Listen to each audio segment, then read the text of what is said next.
Dr. Marcos Nogueira Ebling, por favor.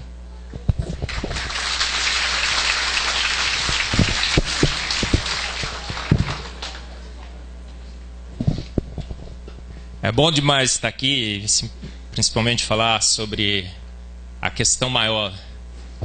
Quando eu entrei na ciência, eu achei que eu ia aprender química, aprender biologia, aprender tanta coisa. E eu nunca imaginei que fazendo química eu poderia entender um pouco, sobre as nossas origens. Acho que todo mundo que está aqui, esse auditório está cheio, tem tanta gente aqui. A gente está querendo saber de onde viemos, não é?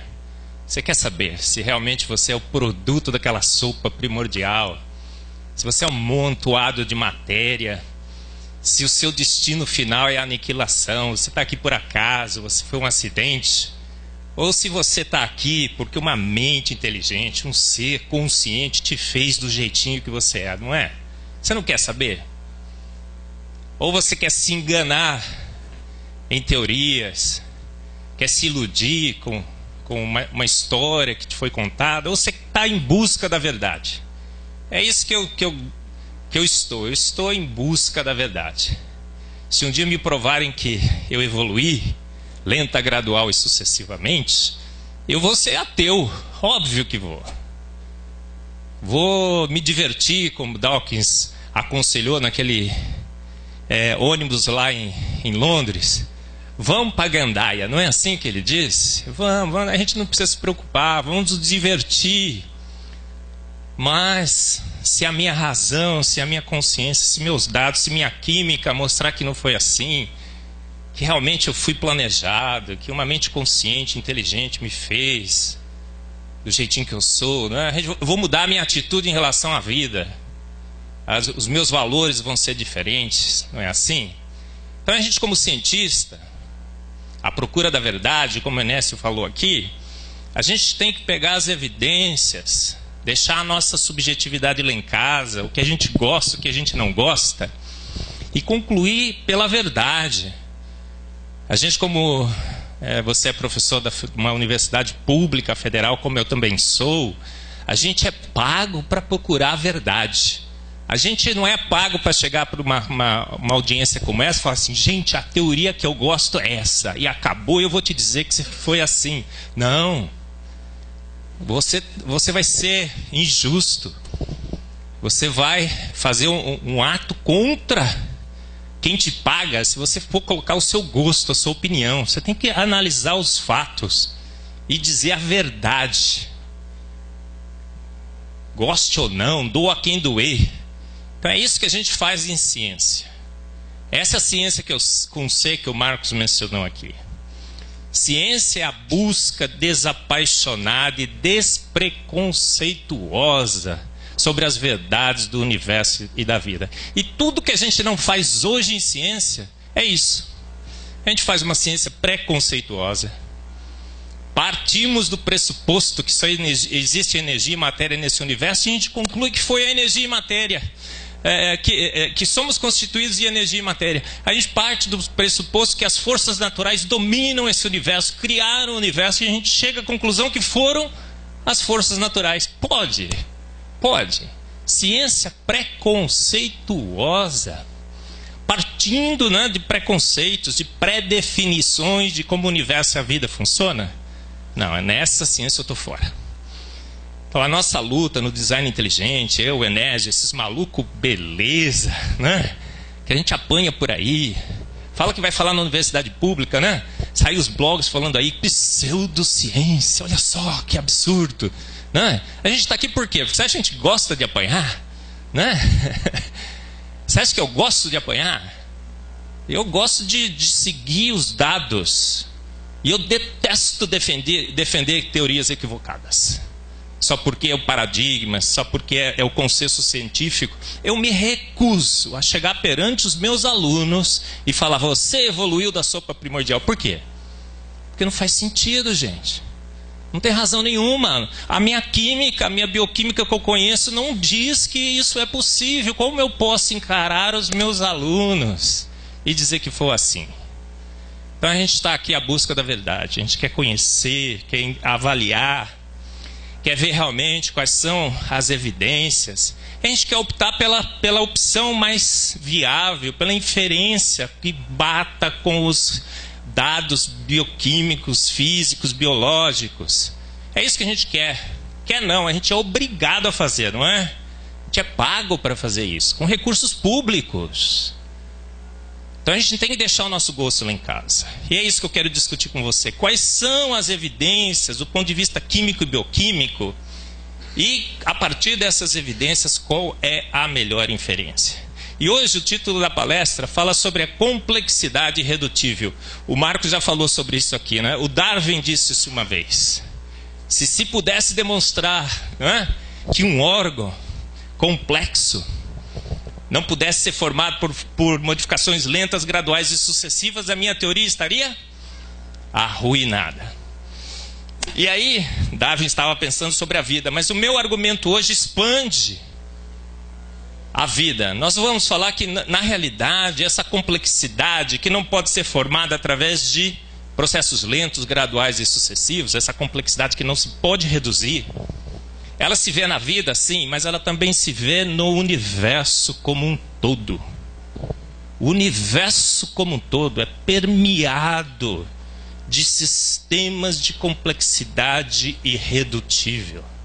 É um sistema imenso, interconectado, interdependente. Uma complexidade absurda que existe nesse universo desde o seu início, desde o átomo, desde a matéria. E se você retira qualquer coisinha, bum, o universo simplesmente se desfaz. Não é que vai ter outro universo, não. Simplesmente não existe universo nenhum. Não existe a menor possibilidade de haver vida no universo que você retire qualquer uma dessas partes interconectadas. Se você muda uma das constantes universais, um pouquinho que for, você destrói completamente a lógica, a viabilidade do universo. Complexidade irredutível. Uma característica que permeia todo o universo e a vida. Então é isso, gente. Como cientistas, o que a gente tem nas nossas mãos? A gente esteve lá no início do universo e a vida? Não, um dia a gente vai poder viajar pelo tempo. Seria fantástico, né? Eu sempre falo isso. Se a gente tivesse uma máquina do tempo, né? Aí a gente chamaria metade do lado seria os evolucionistas, do outro lado seria o pessoal do design inteligente. Aí teria que arrumar uns banquinhos para os criacionistas também, né? Vamos fazer uma viagem pelo tempo.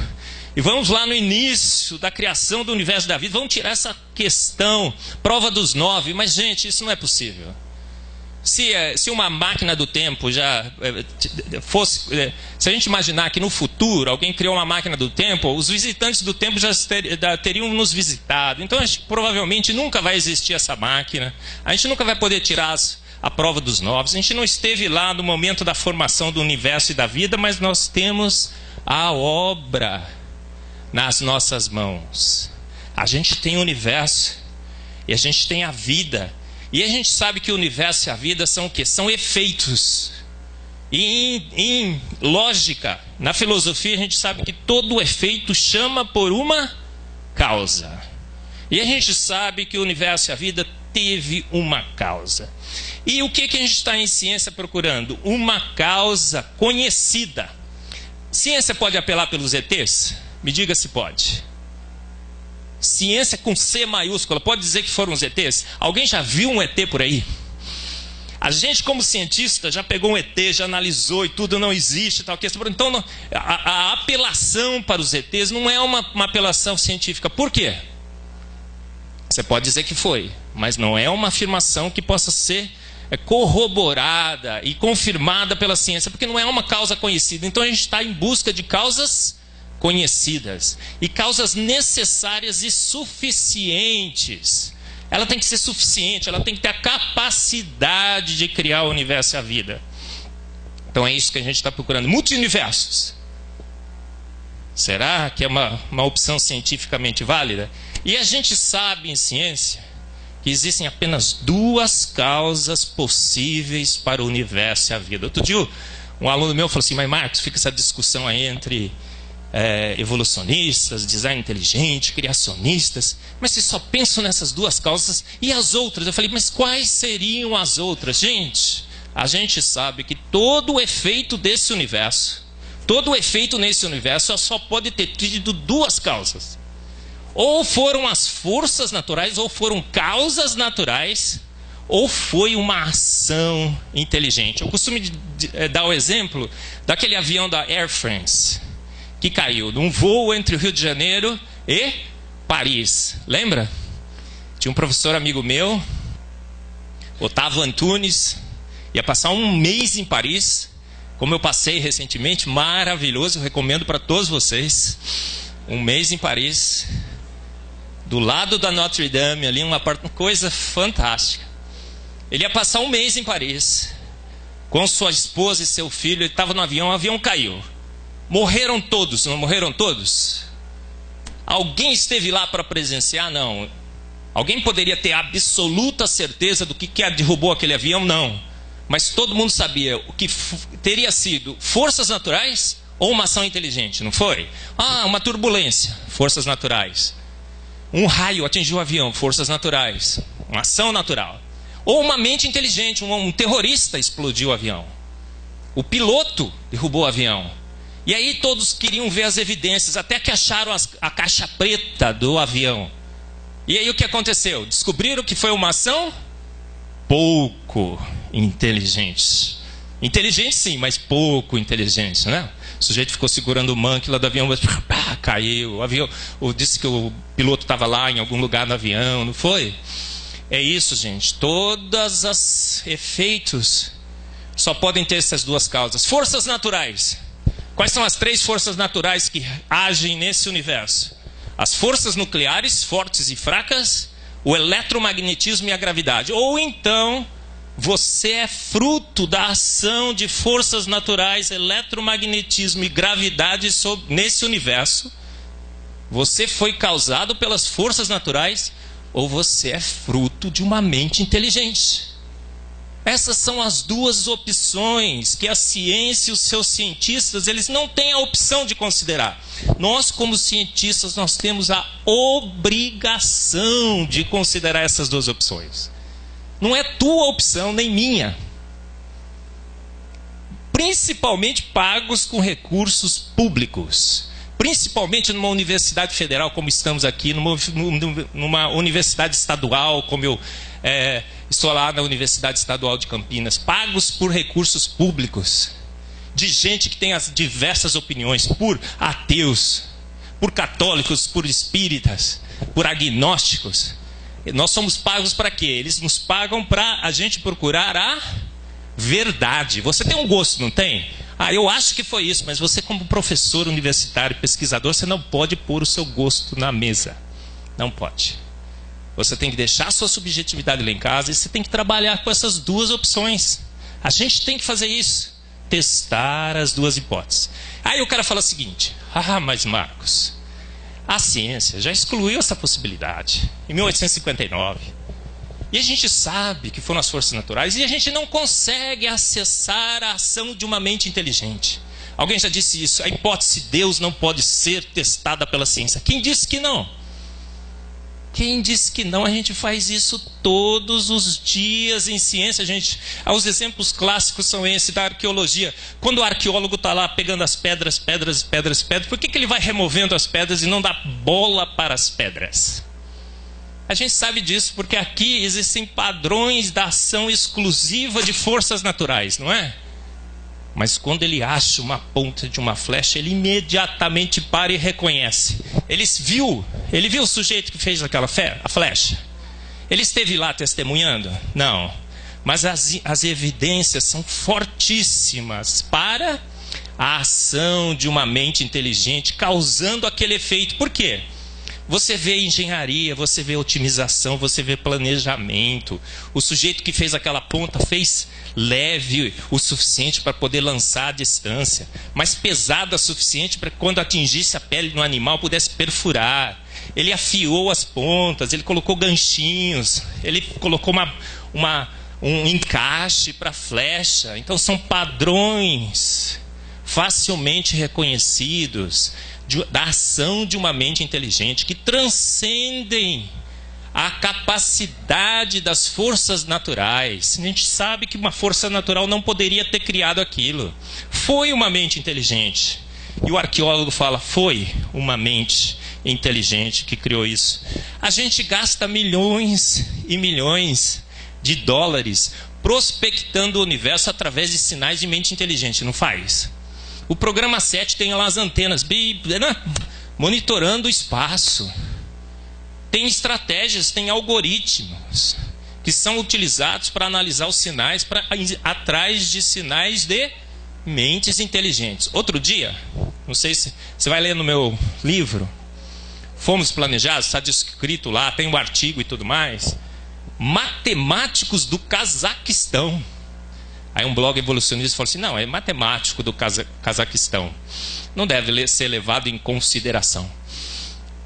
Só porque o sujeito era do Cazaquistão. O que eles fizeram? Eles pegaram os mesmos algoritmos que são utilizados no programa 7 e analisaram o DNA, o seu código e tudo mais. O que aconteceu? Bing, bang, boom. Sinais de uma mente inteligente. Está publicado o artigo, gente. A gente sabe. A gente não tem a opção de excluir uma mente inteligente. A ciência que exclui a mente inteligente. A ciência que não parte do pressuposto de considerar as duas hipóteses é uma ciência com C minúsculo. É uma ciência que tapa os seus olhos, venda um de seus olhos. É uma ciência que não quer ver a ação de uma força sobrenatural desse universo. Eu não quero encontrar.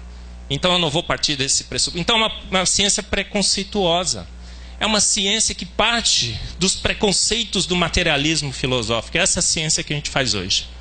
Mas, felizmente, surge um grupo de malucos beleza, não é? Representados aqui pelo Michael Behe, que diz que, não, gente, vamos parar com esse negócio. Vamos avaliar a vida e o universo de uma forma plena, com as duas hipóteses nas nossas mãos. E a gente vai querer chegar à conclusão que ou foram as forças naturais ou foi uma mente inteligente. Então, os princípios básicos da teoria do design inteligente são lançados nesse livro, A Caixa Preta de Darwin, de Michael Behe. E lá, Michael Behe introduz uma das ferramentas, um dos conceitos que a gente pode utilizar para tentar detectar a ação de uma mente inteligente no universo e na vida. Mais especificamente, o Michael Behe, como sendo bioquímico, fala que na vida a gente encontra sinais da operação de uma mente inteligente através do que ele chamou do conceito de complexidade irredutível, que é o tema da minha palestra hoje. O que ele disse? Ele usa a ratoeira de Behe para exemplificar o conceito. É interessante, você entra nos blogs evolucionistas e aí eles ficam tentando refutar a ratoeira de Behe. Não sei se você já viu isso. A ratoeira, gente, foi um exemplo didático, não é? Que ele usou. Você não tem que refutar a ratoeira, você tem que refutar a complexidade irredutível da vida. E aí o que ele fala? Ele diz, gente, a vida é assim, como uma ratoeira. Ela tem uma complexidade que você não pode reduzir. Por quê? É um sistema composto de partes interativas, bem integradas, que contribui para a função básica e de onde a retirada de qualquer uma de suas partes impede o sistema de funcionar efetivamente. Que partes nós temos? Nós temos uma base, um martelo, uma mola, uma trava, uma barra, e aí vai, né? São 5 partes fundamentais. Se você tira a trava, a ratoeira não funciona. Você retira a mola, você não pega rato nenhum. E a vida é assim, gente. Ou esse sistema foi montado assim, com todas as partes integradas, funcionando integradamente, interdependentemente, todas elas ajustadas com um propósito, para uma função específica de pegar o rato. Essa ratoeira não funciona. Então o que diz Behe? Processos lentos, graduais e sucessivos não poderiam ter formado as ratoeiras da vida. E aí ele usa você não tem que refutar a ratoeira. As refutações são da ratoeira, gente. Pasme, veja por aí. Você tem que refutar o flagelo bacteriano. A vida. E aí ele dá o que, gente? Ele dá um exemplo desse motor espetacular, roda a 200 mil rotações por minuto, é formado de 48 complexos proteicos, se encaixa perfeitamente na membrana celular. Ele tem rotor, ele tem todas as partes de um motor construído pelo homem. Ele é movido por bateria de prótons, e a máquina é o motor mais espetacular e mais eficiente conhecido nesse planeta. Ele é muitas vezes mais eficiente que os motores da Fórmula 1. Você tem uma Ferrari, não tem? Fala, nossa, que motor maravilhoso. Não se compara ao motor do flagelo bacteriano. Ele tem marcha, ponto morto, primeira, né? Ele dá marcha, em um quarto de volta ele inverte. Ele falou assim, olha, tire qualquer uma das partes dos 48 complexos proteicos e o flagelo bacteriano perde a sua função. Um sistema de complexidade absurda e que você não pode reduzir. Então não haveria possibilidade de processos lentos, graduais e sucessivos terem formado o flagelo bacteriano. Aí você viu, né, toda uma reação ou contra-reação aos conceitos de Behe. Como é que a concorrência tenta explicar o flagelo bacteriano? Uma das explicações é a cooptação. Fala, não, veja só, o flagelo bacteriano não precisaria ser formado de moléculas inanimadas, né? From scratch, em inglês, né? Não, na realidade, o que a vida faz? A vida faz o seguinte, na realidade ela faz uma cooptação de partes. Essas partes do flagelo bacteriano já poderiam existir em outros lugares com outras funções. E num determinado momento a vida fez o quê? Pegou partes de outros sistemas, cooptou e montou o flagelo bacteriano. Ah, que lindo! Por quê? Veja só, é mais ou menos assim, a explicação vai mais ou menos assim. Gente, na realidade tinha uma tábua lá de bater carne, tinha uma mola ali de amortecedor na vida, tinha ali um alfinete, tinha um arame, aí cooptou essas partes e fez uma ratoeira e pegou rato. Gente, o que você precisaria de uma tábua de bater carne, de uma mola, de um arame, de um grampo de gravata, usar esse exemplo, montar uma ratoeira para pegar rato? Gente, você precisaria do MacGyver. É o efeito MacGyver que eu chamo no meu livro. Leia lá. Gente, é o efeito MacGyver. Muito bem. E aí, gente, você vai ver que a vida só tem o flagelo bacteriano? Gente, você vai abrir a vida ao nível molecular. Sabe, antes, Darwin, no tempo de Darwin, você olhava a vida no microscópio, você enxergava o quê? 400 vezes de aumento. Você via ali um borrão assim, que o pessoal chamava, aquilo lá era uma única substância para eles, era o protoplasma, uma gelatina, uma coisa rudimentar, extremamente simples. Então imaginar que aquilo poderia ter surgido de uma sopa primordial, até que fazia sentido, não fazia? Ah, tudo bem. Mas hoje, 150 anos depois,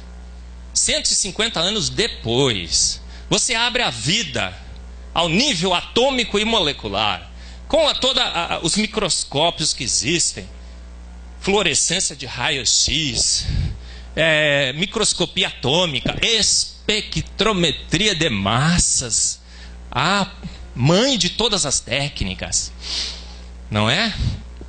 E aí você vê o que, gente, na vida? Uma coisa rudimentar, uma gelatina, gente, é uma cidade molecular automatizada. Vida, gente, vida depende de uma quantidade imensa de máquinas. Aquela história de que uma forma rudimentar, uma pequena membrana, os coacervatos de oparim. Gente, isso faz sentido. Você é biólogo, você é bioquímico, você é químico como eu. Faz sentido um amontoado de moléculas sustentar os mecanismos requeridos para a vida? Faz. Pensa bem, faz. Faz, gente, faz coisíssima nenhuma. Faz nada. Olha só, gente. Olha o que você precisa para sustentar a vida. Olha só, você precisa de ATP sintase. Sem energia não tem vida, gente. Você precisa de máquinas que produzam energia. Você precisa de robôs moleculares, como as quinesinas, para levar os nutrientes através da vida. Você precisa de síntese de proteína, gente. Você precisa de ribossomos, senão a proteína não sintetiza. Não tem outra forma de se sintetizar proteína nessa vida sem essas máquinas. Você precisa de motores moleculares. Você precisa de correção do DNA. Mas será que você só tem complexidade redutível na vida? Gente, vamos analisar o universo agora? Para ter vida, você precisa de universo, não precisa? Você precisa de matéria. Você precisa de átomos. Você precisa de um planeta que sustente a vida. Você precisa de água. Você precisa de carbono. Gente, e aí o que nos contam? Dentro do filtro materialista, daquela visão estereotipada de que só matéria e energia existe nesse planeta, imaginamos o quê? Que um dia uma grande explosão, bum, criou o universo. E essa grande explosão, formada de hidrogênio e hélio, se reorganizou em estrelas, planetas, meteoros e os astros que existem aí. Será que isso faz sentido? Será que isso é racional? Será que o que você acredita é uma história baseada em ciência ou você tem uma fé no irracional? Você crê no Henri Cristo? Você crê no doente, em fada madrinha? Que você falou aí, Inésio, eu gostei. Cartas de tarô? Oh, meu amor, o nosso amor está escrito nas estrelas. Estava assim? Olha só, gente, uma nuvem gasosa em expansão de hidrogênio e hélio. Hidrogênio e hélio. E agora o que você tem que fazer para criar vida? Primeiro você tem que criar o que, gente? Através da gravidade, ação única e exclusiva de forças de atração entre átomos. Você tem que criar o que? Estrelas. Você lê o modelo do Big Bang, o Enésio falou que ele está sendo bastante criticado. Por quê? É um modelo que diz que explica o universo, mas não explica a formação de estrelas, não explica bem a formação de planetas, não explica bem a formação de asteroides, não explica bem a formação de meteoros. E diz que explica o universo. Gente, o que você tem que fazer para formar estrela? Estrela formada de hidrogênio e hélio. Você tem que pegar uma nuvem gasosa em expansão e fazer o quê? Você tem que comprimir essa nuvem gasosa em expansão com uma força descomunal, simétrica e esférica. Da onde veio essa força? Ninguém tem a menor ideia. Dizem no modelo que foram flutuações de densidade. Sabe o que significa flutuações de densidade? A gente não tem a menor ideia. Uma força simétrica formou as estrelas. Porque você tem que comprimir até que a gravidade tome conta. E você espreme gás, o que acontece? Como químicos, a gente estuda termodinâmica de fluidos e tudo mais, a gente sabe que você espreme gás, o que acontece? Ele escapa, gente.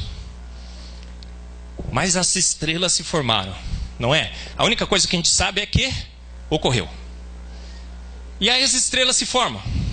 E aí no seu interior, no interior das estrelas, explosões e explosões de supernova, que deveriam ter criado os buracos negros pelo universo como nunca, né? Milhares e milhares de buracos negros que você não encontra. O que aconteceu? Os seus elementos mais pesados foram formados: carbono, oxigênio, nitrogênio, ferro e níquel. Para você formar esses elementos, eu vou mostrar agora, você precisa do quê? De regras, de equações, de inteligência, de planejamento. Você tem que estabelecer as condições para que os elementos mais pesados se formem. Isso que eu vou discutir com vocês hoje do ponto de vista químico. Aí, gente, e os planetas? No modelo do Big Bang. Você assiste o History Channel, o Science, que eu costumo dizer que são as TV Record do naturalismo. O cara fala, que TV Record, que coisa absurda, não vou assistir. Mas você assiste a Science, não assiste? É a TV Record do naturalismo, porque o cara te diz assim, você é produto da poeira cósmica das estrelas. Foi lá que você nasceu, a tua maternidade, e você acreditou. E a gente acredita, a gente dorme tranquilo com isso. Será? Será que a poeira cósmica formou o universo? Gente, pozinho. E aí foi agregando, formou duas rochas congeladas. Você sabe como é o modelo da acreção. O que diz o modelo da acreção? Duas rochas congeladas colidem. Pá! E aí o que acontece? Funde a superfície. E elas grudam e se colam. Ah! Será? Pega duas pedras de gelo, acelera, gente. E faz com que elas colidam. Elas nunca vão se fundir na sua superfície. Elas nunca vão se grudar. Outro dia lançaram lá um astronauta, colocou um pozinho assim e juntaram algumas coisas. Olha aqui o modelo da acreção sendo provado. Gente, não tem a menor chance disso ter ocorrido. Aí, um planeta incandescente como o nosso planeta Terra se forma e ele resfria. E aí aparece a água na nossa superfície. Da onde veio a água? Da onde veio a água do planeta Terra? No modelo naturalista precisaram encontrar o santo, é o São Júpiter. O São Júpiter atraiu blocos de gelo do universo e mandou esses blocos de gelo para a água. Você acredita em Papai Noel? Eu não. Você pode acreditar. Eu não acredito em Papai Noel. Eu não acredito no São Júpiter que tem mandado os blocos de gelo. Mas a água se formou nesse planeta. Gente, a pergunta que não quer calar.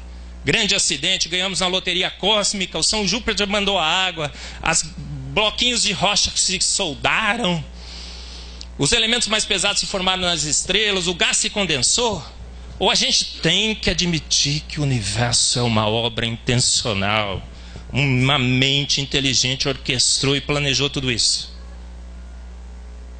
Carl Sagan já disse, planetinha Terra, uma coisa insignificante, um ponto azul pálido, perdido na imensidão do universo. Essa é a posição do naturalismo filosófico. A gente não é nada. Tem milhões e milhões de planetas Terra por aí. O universo, segundo Carl Sagan, estava inundado de outras civilizações. Ele calculou 1 milhão. Por isso que a gente tem um programa 7. Não é isso? Gente, se tem tanto ET, cadê? Você já viu por aí? Gente, a probabilidade... Outro dia saiu um artigo com esse título. Eu não trago todas as referências como o Enésio fala. O pessoal fala, nossa, o Marco não cita as referências. Você manda um e-mail, eu te mando. Probabilidade zero de um planeta como o nosso ter se formado nesse universo. Nunca encontraram, provavelmente nunca encontrarão um planeta como a Terra. Ajustado. A analogia é essa daqui, ó. O planeta Terra, gente, é um bercinho que foi feito para você. Você está aí, tem um cobertorzinho, ele balança do balancinho do jeito que você precisa, a temperatura está certinha, a luz, tudo mais, a comida é a que você precisa. E além do mais, é um planeta todo decorado para você contemplar o universo e a vida. Probabilidade zero. E aí, a gente vai ver o que é realmente necessário para formar um universo que sustente a vida com complexidade redutível. São 26 constantes universais. 26, eram 19, mas cada dia aumenta mais. Cada dia o nosso problema fica pior. Por quê? A gente conhece 26 constantes universais hoje. É a constante gravitacional, é a cosmológica, é a massa do elétron em repouso. São 26. Dá uma procura aí, você vai encontrar. E o que a gente sabe hoje? O que a gente sabe hoje é que todas essas constantes, existe um ajuste, uma complexidade redutível extremamente elevada nessas constantes, porque todas elas precisaram ser ajustadas com nível de exatidão e precisão quase que infinito. A gente sabe que são 40 casas depois da vírgula hoje. Se você pegar uma dessas constantes universais, uma sequer, e mexer nela uma casinha depois da vírgula, 40 casas depois da vírgula, o que acontece com esse universo? O que acontece com esse universo? Ele simplesmente se desfaz. Ele se desfaz. Não é que vai ter outro universo, não vai ter universo nenhum. A matéria se transforma em energia. Há um colapso geral do universo em planetas, em átomos. Tudo se desfaz, o núcleo se desfaz, os elétrons na sua eletrosfera, os planetas nas suas órbitas. Eu vou explicar isso para vocês. Além das 26 constantes universais que precisam existir, estar finamente ajustadas, é o ajuste fino do universo. É uma complexidade irredutível que, se você tira uma dessas constantes, se você mexe nessas constantes, o sistema como um todo se desfaz. Você tem outros aspectos ainda. Você tem que pegar a Terra, aquela Terra que se formou, e posicioná-la na posição certa no sistema solar. Se ele estiver um pouquinho mais perto do Sol, o que acontece? Se ele estiver um pouquinho mais afastado do Sol, vai-se a vida nesse planeta. Aí você tem que ter uma Terra que tenha rotação em relação ao Sol. Porque se uma só face fica exposta ao Sol, torra, vira deserto. Do outro lado congela, então ela tem que virar. É um ajuste fino da rotação e translação do planeta Terra. Não é? Aí você tem que pôr uma Lua. Você tem que pôr uma Lua na distância certa, na massa certa, para criar o quê? O movimento de precessão da Terra. Ela gira em torno do seu eixo como um peão. E esse movimento de precessão é finamente ajustado em 23,5 graus. Por quê? Se fosse um pouco maior, o que aconteceria nesse planeta? Tsunamis todos os dias varreriam os continentes. Uau!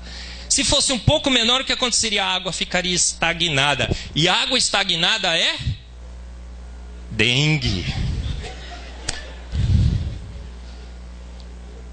Aí o que o modelo naturalista diz?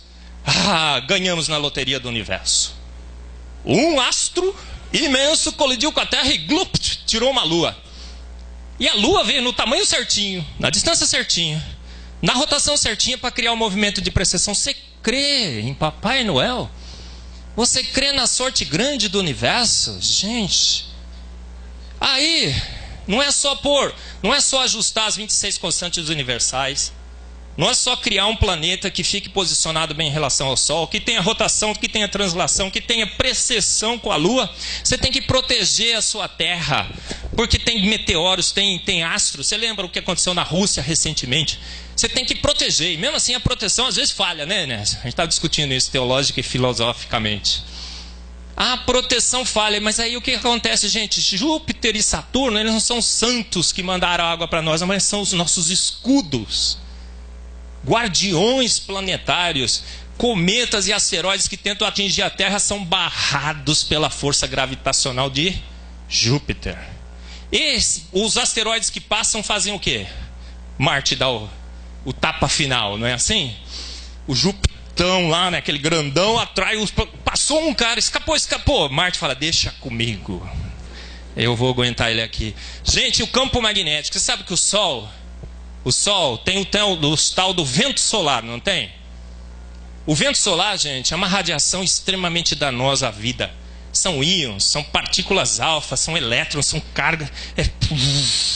Se passasse o vento solar aqui, você sentisse o ventinho solar, você estaria extinto no planeta Terra.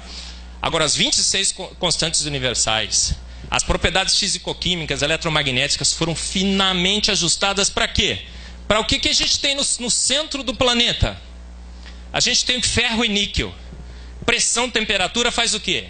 Que no centro você tenha ferro e níquel sólido. Mas um pouco mais no exterior você tenha ferro e níquel líquido. Um ajuste finíssimo de propriedades físico-químicas fez com que nós tivéssemos uma bola de ferro e níquel girando no interior do planeta Terra. E essa bola girando cria o quê? O campo magnético. Você acha que campo magnético serve para você olhar na bússola? Sim, que lindo. O campo magnético, gente, cria um escudo. Você assistiu Perdidos no Espaço? Quem assistiu Perdidos no Espaço aqui? Lembra quando o Dr. Smith ligava o campo de proteção da nave? A gente tem esse campo que protege o nosso planeta, desvia o vento solar. Ganhou na loteria. Mais uma sorte grande da vida nesse planeta. Aí você vai olhar o átomo. Quem é químico aqui? Químico. Bioquímica. Quem não sabe nada, absolutamente nada de química, levanta a mão. Eu costumo dizer assim, gente, a evolução espera que todos sejam exatamente igual a vocês. Totalmente ignorante em química. Por quê? Porque quando você sabe química, gente, você vai lá ver no átomo, você vê que coisa absurda, olha só. Você tem lá o átomo, não tem? Você tem o núcleo, não tem? E você tem os elétrons que orbitam o núcleo. Mas o elétron deveria acontecer o quê? Todo professor de química fala isso. Gente, o elétron devia orbitar o núcleo e bang! Colidir com o núcleo, não é? E acabou a vida nesse planeta. Mas aí o que acontece? Forças distintas, propriedades distintas, uma nova mecânica teve que ser construída, a mecânica quântica, que dá aos elétrons as suas propriedades ondulatórias, dualidade onda-partícula, e aí os elétrons ficam o que, gente? Aprisionados em orbitais, descritos por equações matemáticas extremamente complexas. O universo é coisa de profissional, cara que sabe calcular e sabe fazer. Falou, não, vou ter que prender esses elétrons em órbitas específicas, nos orbitais S, P, D, F. E aí eles estão confinados ali, eles não vão colidir com o núcleo, porque senão a vida estaria extinta, o universo estaria extinto nesse planeta. Mas aí você vai olhar o núcleo. Aí você vê próton do lado de próton. Próton tem que repelir próton, e próton tem que atrair elétron, senão você não tem átomo. Mas o sujeito que orquestrou a vida falou o seguinte: se eu não conseguir colocar prótons nos núcleos, mais que um, eu só vou ter hidrogênio. Eu tenho que construir os elementos mais pesados. E aí eu vou ter que pôr próton junto com o próton no núcleo. E aí o que aconteceu? No único local desse universo, dentro dos prótons, age o quê? Uma tal de uma força forte, que atrai os prótons. São partículas subatômicas que a gente imagina que exista, né? Tem algumas evidências que grudam próton com próton. Nêutron, aonde que nêutron é estável?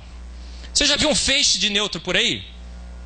Não, nêutron se decompõe em próton e elétron. Ele tem um tempo, mas no núcleo ele é estável. Por quê? Existe uma tal de força fraca, que mantém a integridade do nêutron. E aí os núcleos dos átomos podem se formar, podem atrair diferentes camadas eletrônicas, e a diversidade de elementos nesse universo pode se formar. Aí você tem carbono e oxigênio, que são essenciais para a vida, não tem? O que vai acontecer?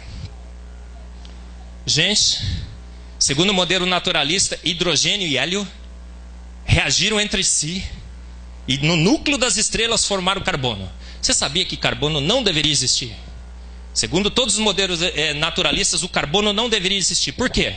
Porque, olha, é hélio reagindo com hélio, núcleos de hélio, duas partículas alfas que deveriam formar o berílio. O berílio reage com hélio formando carbono. Quando foram fazer as equações matemáticas, calcular a energética, a termodinâmica, o ΔG dessas reações, perceberam que a reação de formação de carbono não era energeticamente favorecida. Não deveria ter carbono nesse universo. Aí, um sujeito, Rayleigh, ganhou até prêmio Nobel por isso, descobriu que existe um estado excitado para o carbono que favorece essa síntese. Se não existisse esse estado, é a ressonância de Rayleigh, que favorece essa síntese, e a síntese se torna viável. Então você precisa ajustar a termodinâmica das suas reações.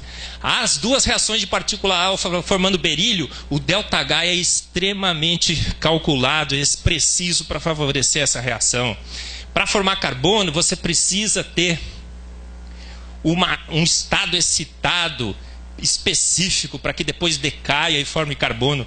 E para formar oxigênio, mais uma reação com partícula alfa. Foram ver essa reação, o ΔH dessa reação é que controla a quantidade de carbono e oxigênio nesse universo.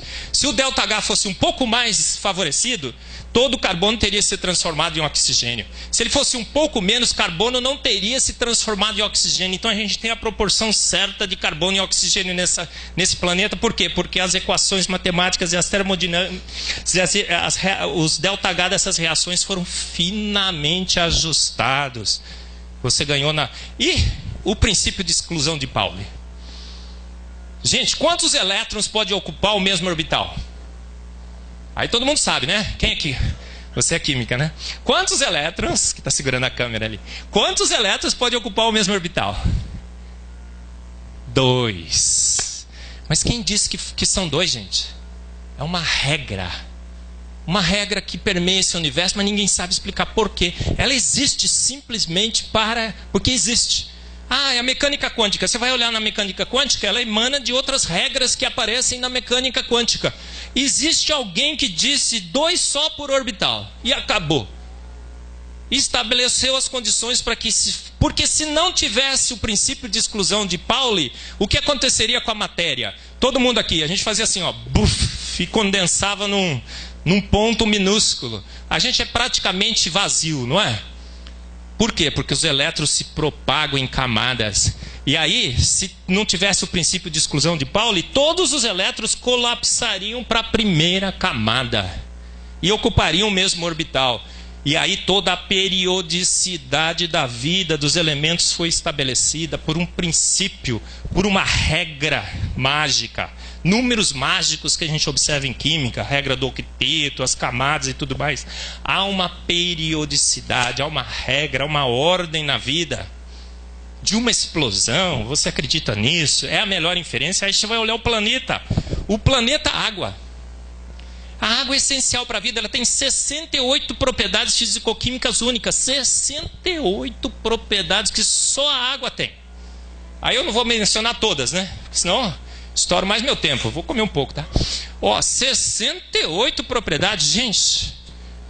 Por quê? Por causa do ângulo da água, 104 graus e 40. As mesmas forças eletromagnéticas que estabilizam os planetas, que estabilizam os átomos, os elétrons, os núcleos e tal, torcem o ângulo da água em 104 graus e 45 minutos. Se aumenta um pouquinho o ângulo da água, diminui um pouquinho da água, o que acontece com você, sentadão aí? Buf, você evapora na hora. Você é 80% de água, e a água é líquida por causa da sua polaridade dada pelo seu ângulo, pela estabilidade das suas ligações, dos 2 elétrons entre núcleos, pelos ângulos das ligações.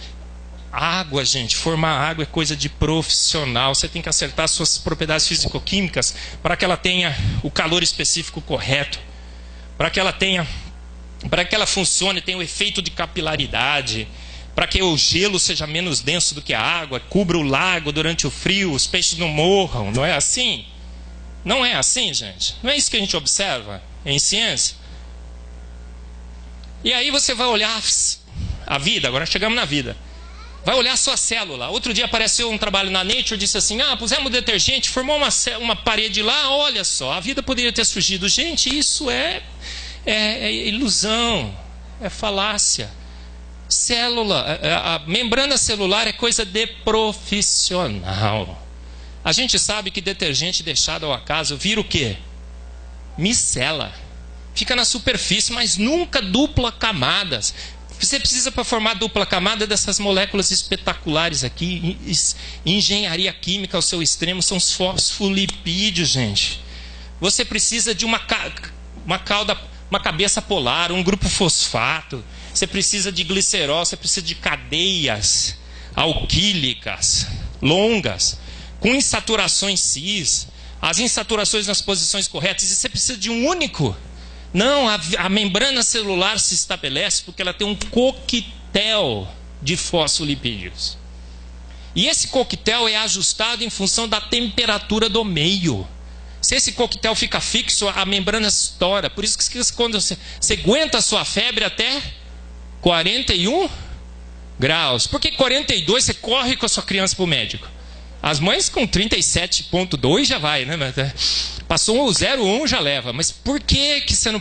Porque a flexibilidade da sua membrana, o ajuste é dado dentro de um intervalo de temperatura.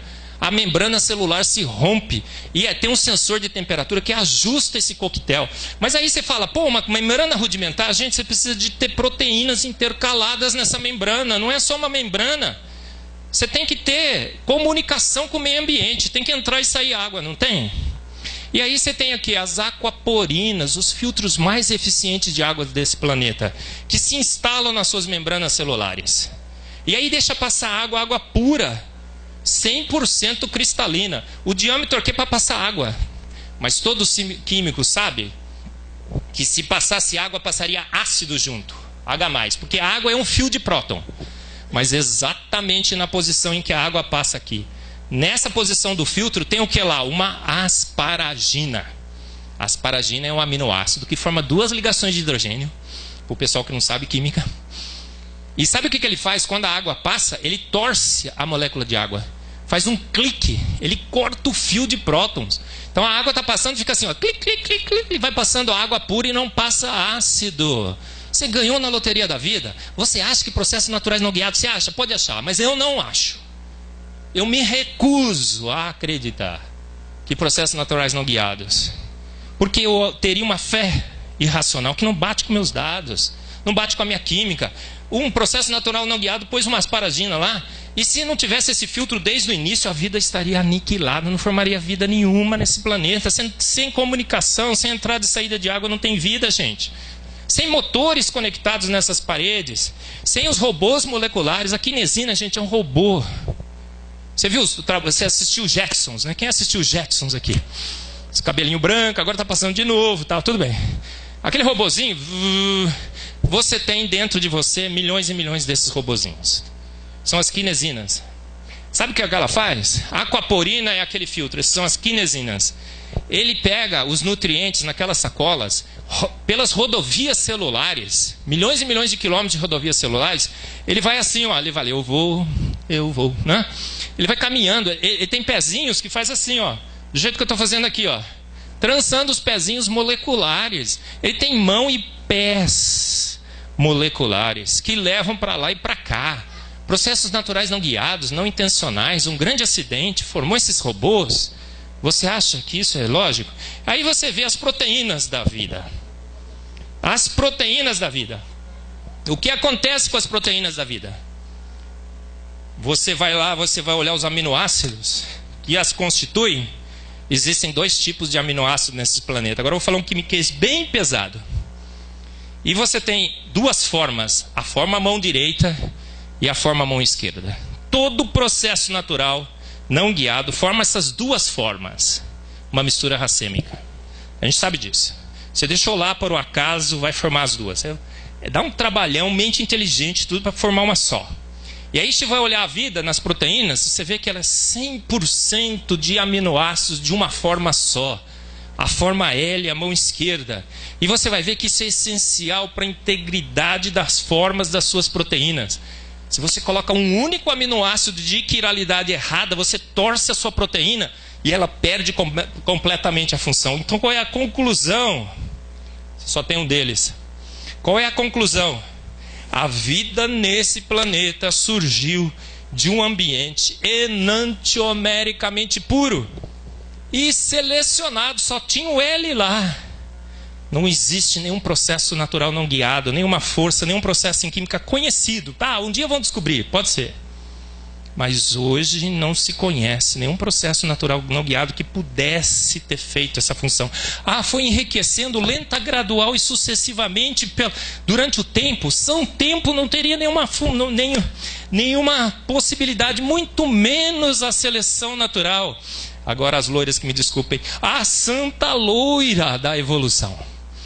Por que ela é santa loira? Porque ela é acéfala. E despropositada. Portanto, desastrada. A seleção natural e o seu tempo, enriquecendo lenta, gradual e sucessivamente, não dá, gente. Teria que partir de um ambiente 100% homoquiral, L exclusivo. A gente já teve várias discussões na internet. Tem gente que acha que sabe química, mas não entende isso. Aí você vai olhar os aminoácidos, eles têm que se conectar. É como um fio de nylon. Aí se você deixa os aminoácidos soltos, gente, essa reação vai ocorrer? A reação certa para crescer uma proteína? Não. O cara, pode ser que em milhões e milhões de anos a proteína se formou. Nunca se formou uma proteína. Se você deixar um aminoácido num frasco, nunca vai se formar uma proteína. Nunca. Porque a química impede. A química impede. Por quê? Porque não é só esse grupo e esse grupo que existe lá. Você tem os grupos R. Os grupos R são todos esses daqui, ó. Tá vendo aqui? E aí o que você percebe, gente? A possibilidade, vou voltar aqui. A possibilidade de um grupo R reagir com um grupo amino, ou um grupo R reagir com um grupo ácido, é muitas vezes maior do que a reação peptídica ocorrer. Então, deixada ao acaso é um caos. Vira a gente costuma dizer em química, um porcariato de qualquer coisila. Sabe aquele quando a sua reação dá errado e forma um negócio preto no fundo. É isso, gente. E aí você vai olhar os grupos R, que dão forma às proteínas. O que você vê? O sujeito que orquestrou a vida selecionou os grupos R certinhos. É uma escala linear sucessiva de forças intermoleculares. É ligação de hidrogênio, são forças de dispersão de London, é aminoácido catiônico, aniônico. Por quê? Porque você tem que dar forma tridimensional à sua proteína. Você tem que colocar esses grupos em posições específicas para dobrar a proteína, para formar as alfa-hélices, as folhas betas. E aí você tem que fazer o quê? Olha, você tem que pôr o grupo certo na posição certa, não só para criar o fio de nylon da poliamina, mas para moldar a estrutura tridimensional da proteína, para formar essas formas que são essenciais para a vida. Mesmo assim dá errado. E aí a proteína sai, ela tem que ser moldada nos martelões de ouro da vida, as chaperonas. A proteína vai lá, é dentro de uma máquina que faz assim, ó, bum, bum, bum, né? E molda, vê se está bom, se não está bom, ela recicla a proteína. Ganhamos. E aí você vê o DNA. 3 tipos de molécula: fosfato, açúcar, bases nitrogenadas. Aí você vê que no RNA você tem a desoxirribose. E no DNA você tem a ribose. Por quê? Contrário. No DNA você tem a desoxirribose. E no RNA você tem a ribose.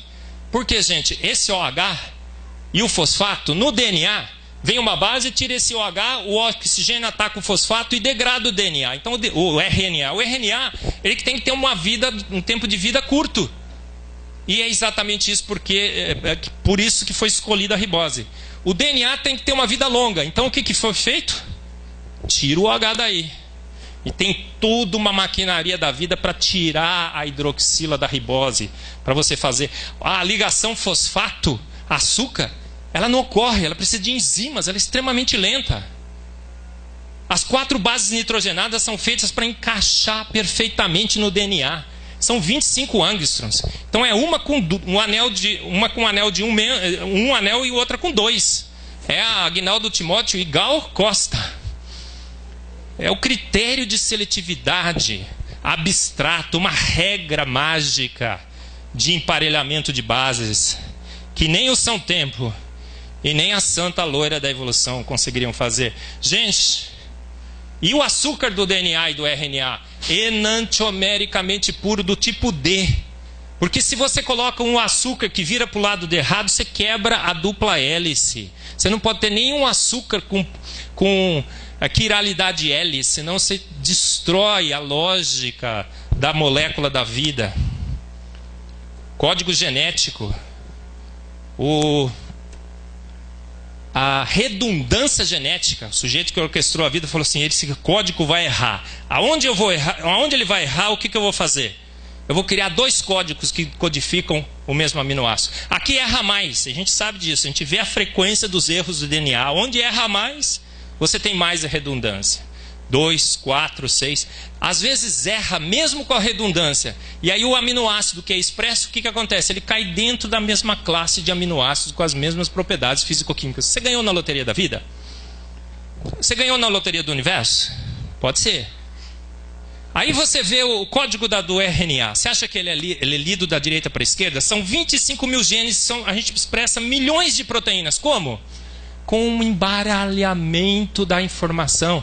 O RNA, na realidade, são pedaços de informação, são blocos de informação que são embaralhados pela vida no processo de splicing alternativo. É como se você tivesse uma palavra como splendid.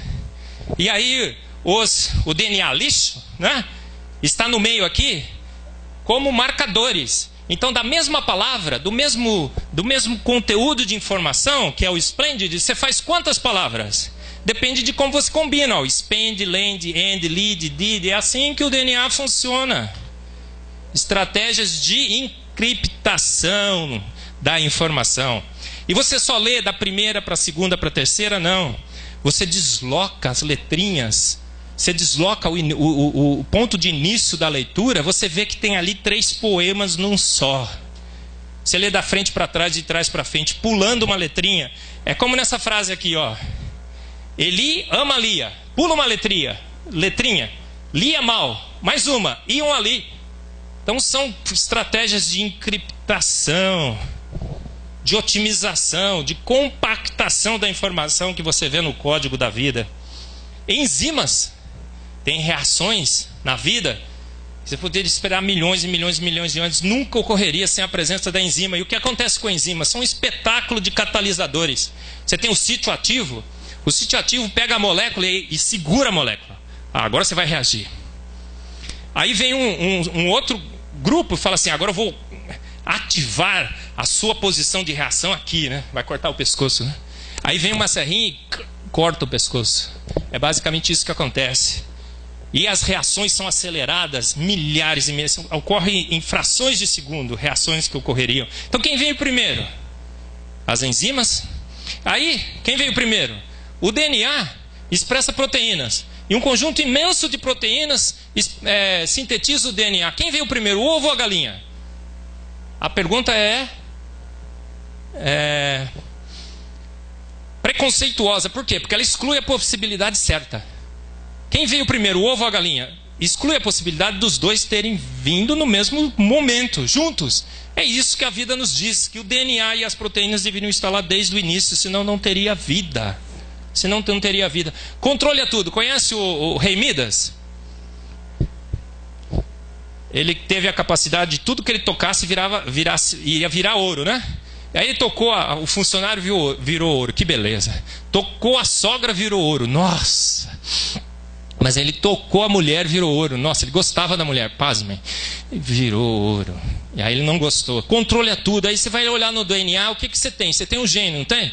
Mas tem o promoter e o operator. O que são o promoter e o operator, gente? Sem isso não há vida. É o radiogenético que liga e desliga aquele gene. Controla a intensidade de síntese, senão fica sintetizando proteínas sem parar. Gente, para terminar, vida ao nível molecular. Coisa de amador ou profissional. Formas simples de vidas, rudimentares, teriam dado início a desse planeta. Gente, vida é coisa de profissional. É como uma Ferrari. É uma complexidade extrema e irredutível. Tira uma peça da Ferrari. Tira o câmbio, tira o motor, tira qualquer coisa, ela não anda mais. E assim é a vida, gente. Assim é a vida. Coisa de profissional. Olha minha filha, que coisa linda, maravilhosa. O limiar da vida, a gente vai explicar quantas proteínas você precisa para ter vida. Alguém te disse a forma rudimentar de vida. Os dados mais recentes e modernos são papers da Nature, da Science, mostram que o quê? Você vai fazendo nocaute de genes e vai vendo até onde que uma vida vai. A forma mais simples de vida conhecida tem 1.354 proteínas. E aí todas as estimativas mostram que você precisa no mínimo, do mínimo, dos mínimos, dos mínimos de 300 genes.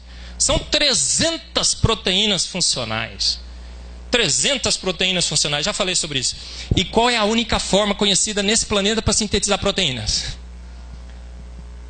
Ribossomos. São motores, são robozinhos. Você já viu um ribossomo funcionar? Outro dia, prêmio Nobel lá, aquela judia, Ada, alguma coisa, foi lá no instituto, mostrou os filminhos, tudo. Gente, ele tem 2 bracinhos. O ribossomo tem 2 bracinhos. E aí ele faz o quê?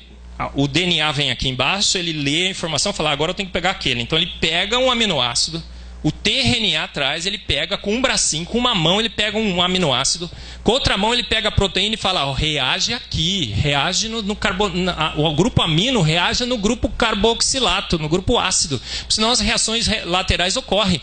E ele vai montando. Sabe qual é a eficiência dos ribossomos? Maior que 5 noves. Maior do que a Toyota nos seus melhores dias. Ele não erra. Ele não erra. São 15 ligações peptídicas por segundo. É uma maquininha que vai cuspindo proteína. É o único meio conhecido nesse universo que aminoácidos podem formar proteínas. Se não forma o porcariato de qualquer coisila. Aí fala, não, mas a vida surgiu com o mundo do RNA. Não foi com as proteínas, Marcos.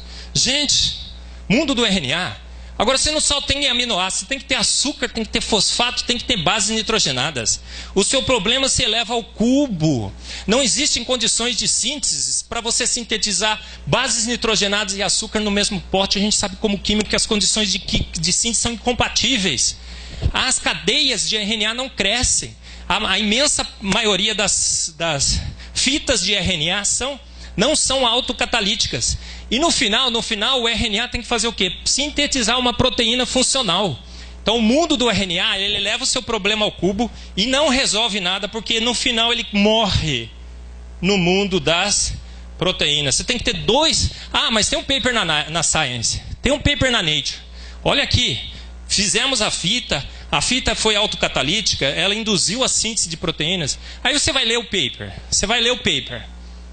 Aí você vê que iniciaram os experimentos com longos RNA cuidadosamente sintetizados em ambientes protegidos por químicos inteligentes. Selecionaram sequências autocatalíticas, as maiores 2 milagres químicos realizados por químicos. Por isso que o Michael Behe diz que existem só 2 formas de produzir moléculas biologicamente relevantes nesse universo: células e por mentes mais ou menos inteligentes de nós, químicos. Muito bem, gente, a evolução química, a evolução biológica, ela imagina que a gente estava aqui, na sopa primordial. E a gente criou a vida na Lua, um salto imenso quântico de complexidade. Equações matemáticas, é matéria, carbono, oxigênio, são as constantes fundamentais. É um planeta certo, no local certo, com a rotação certa, com a precessão certa.